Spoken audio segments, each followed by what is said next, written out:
Don Herring, owner of Herring Mitsubishi and chairman of the North Texas Automobile Dealers Association. Thank you so much and welcome to Eye on Politics. Thank you so much for having me. It's a pleasure to be here. You bet. So we watched President Trump's news conference together where he announced 25% tariffs on all foreign automobiles and foreign car parts. And so I'm wondering, what was your reaction? Well, as I told you before it started, I was hoping that he would come out and announce that he'd made a deal, and it was the best trade deal in the history of deals, and the tariffs would not be necessary, and that we just keep on rolling. As you know, he came out and said there will be a 25% tariff starting tonight. So I was a little disappointed with that. He mentioned reciprocal tariffs, and I think that he's still trying to negotiate those deals with different countries, and so that will be ongoing. As far as we're concerned, Mitsubishi has a 100-day supply of cars. And so what does that mean? That means if we can get a trade deal between Japan and Donald Trump in the next 100 days, Mitsubishi should be able to just keep rolling without any hiccups. And when you say they have a 100-day supply of cars, those are vehicles already in the United States? In the United States, pre-tariff. And so I know this only really came out a week or so ago, but have you been able to, were you trying to get more cars in here, or does it not matter because they're already here? When we first heard about this, Mitsubishi sent us out a letter saying it could impact the MSRP of the vehicles because that's too large of a tariff for Mitsubishi to be able to absorb. We started looking, and we've been expanding our used car operations anyway. So we are working on trying to get our used car operations to the point to where new cars will be icing on the cake. So I'm hoping that the trade agreement between the United States and Japan gets worked out in the next 100 days, and we can keep selling new cars at the same rate we are now, or even a higher rate as we can grow. But if that does not happen, we are committed to a vision of we're going to sell used cars, we're going to keep selling cars, parts, and service, and serving the community. And so let me go back and ask you, as far as that 100-day supply of vehicles, the tariff is not going to be applied to those vehicles already shipped to the United States. That is correct. They're already on the ground in the U.S., in port. So for the next a little over 3 months, Mitsubishi will keep doing business as normal. So given all that, and given what you just said about looking to expand your used car business so that new cars could be icing on the cake, what does that mean in terms of sales? Where are you now as far as used car sales at your dealerships versus where you will be under this plan if the tariffs remain in place? Used car sales right now, we sold about 40 out of this location, about 30 out of the location in Plano. So it's not necessarily doubling or tripling. It's in this store, what is that, about a 20% increase, and then the Plano store, it's a little more than that. So it's a very achievable goal to get to. And I'm confident that we can do that even if used car prices go up. And I think from what we saw at auction, and I mentioned to you earlier that my buyer who went to auction yesterday said a lot of people were paying $2,000 over book for used cars at auction. They're anticipating that if these tariffs go into place, used car values will go up because it creates more demand for used cars as the prices of the new cars are pushed up. Right, so let's talk a little bit about that, because a 25% tariff, well, first of all, let's establish this fact. All of your Mitsubishis are made outside of the United States. That's a fact.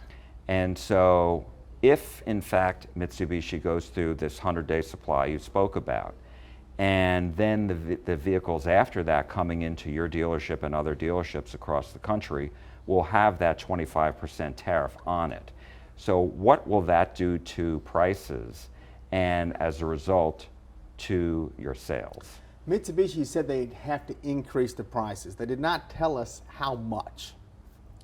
But to give you an idea, on a $40,000 car, which is fairly common with Mitsubishi on a nice Outlander SEL, that's a $10,000 tariff. Well, they're not going to absorb $10,000. So does that $40,000 car become a $50,000 car? Does Mitsubishi absorb 1,000 of it? It becomes a $49,000 car. Either way, it should be a fairly large hit or increase on the MSRP, which will be a hit to demand on those vehicles. But again, you don't have to worry about that right now. Don't have to worry about that now. We're good for 100 days. And as far as the used car business, that's why you're saying, because the new cars, if this is long term, will go up in price. That's why more people, you believe, will look at the used car. We think there'll be increased demand on used cars, as we saw previously when there was a used car shortage. So all those text, emails, and direct mail pieces wanting to buy your car, you're going to see them again.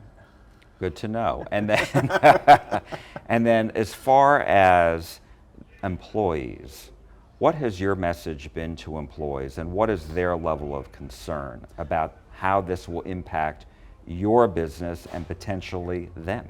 We've been very transparent. When we had our managers meetings last week in both this store and the Plano store, I shared the communication with Mitsubishi on what Mitsubishi was looking at so that they all knew exactly where Mitsubishi was. And I also shared our vision to continue to focus on growing that used car business so that new cars could just be the icing on the cake. And as long as the new car's the icing on the cake, we'll be good no matter what happens. Still hoping that Donald Trump and Japan come to some terms. And we were talking before about, the manufacturing of vehicles. And there's two different ways to look at it, right? There's final assembly, and then there are parts. So you can have a car made in the United States that has, parts from all over the world. And that's typically what happens. Even if it is manufactured in the U.S., the chips in that car are probably built in a plant either in Japan or Taiwan. There aren't really a lot of chips being built for cars in the U.S. because they use an older style chip with a known failure rate. The door hinges in that car were likely built up in Canada. The steel and aluminum, that's been kind of a mess as far as where that's going to come from. So most of the cars assembled here have parts from all over the world. And even there are some cars that are assembled here, but they may have motors built in Japan or China, motors built in China, or batteries from China, or you've got parts from all over the world, and those are expensive parts. So just because it's assembled here doesn't mean that a lot of the parts in that car aren't going to be hit with this same 25% tariff. And there are American parts, I would imagine, in some cars that are made outside the United States. And that's true too. And so those countries can reciprocate that way, right? They could. Yeah. And let me ask you, when you heard the president today, he's talking about bringing jobs back to the United States. Great goal, right? Wonderful goal. But how quickly can that happen? Well, they're not going to build a plant overnight. And when you do build a plant, you've got to plan for the success of that plant, to put out 100,000 cars. And if you're only going to sell 50,000 of that model in this country, then you got to export the other 50,000. Well, where can you export it if there's going to be reciprocal tariffs? So it is a very complex issue. I think that's going to be a very difficult issue. If we get to that point and we start talking about cars having to be built here, and this is why, I go back to the chicken tax. Several years ago, Germany put a tax on chicken from the United States. We reciprocated by putting a 25% tariff on pickup trucks. At the time, Volkswagen was the only imported pickup truck.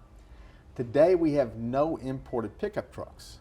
Not only do we have no imported pickup trucks, they're all built in Canada, USA, or Mexico, the old USMCA or NAFTA before that. Yeah. But if you look at pickup truck pricing, for a comparable pickup truck to an SUV or car with similar equipment, typically the pickup truck's more expensive, even though the body-on-frame style of production is cheaper to make. So it costs less to manufacture, but with no competition, there's upward pricing on trucks. So I think you'll see upward pricing on cars if we don't come to a trade deal. Ultimately, you're hoping that all the countries lower their tariffs, right? That's exactly what I'm hoping. At least Japan. Right, because all your cars are made there. Love to see, EU and UK, y'all do what y'all want to do, but at least Japan. And my last question to you is, if you had a chance to speak with the president, what would your message be? Well, I think I would encourage the president to try to come to terms quickly before people are hurt, before there's actually manufacturers are laying off employees, before car dealerships are having to make hard decisions. Let's go ahead and get this deal made and get this deal finalized so that we can keep America going. Don Herring, owner of Herring Mitsubishi and chairman of the North Texas Automobile Dealers Association. Thank you again. We really appreciate it. Thank you, Jack. I appreciate being here.